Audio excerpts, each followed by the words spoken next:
Hi, ako si Ana. Unsa imong ngalan? Hi, Anna. Ako si Marie. Nice to meet you.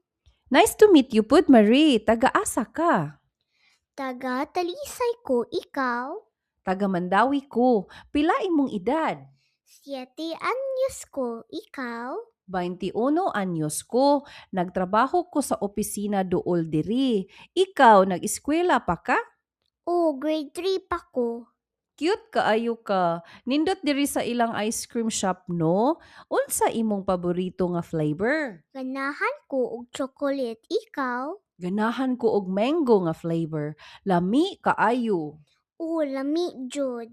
Ah, si mama na nimo? Oh, kanang naga-smile. Oh, liwat kayo ka sa imong mama. Gwapa. Friendly pud kaayo siya. Sige, Marie, kinahanglan ako mobalik sa work. See you around. Bye-bye. Bye, Ate Ann.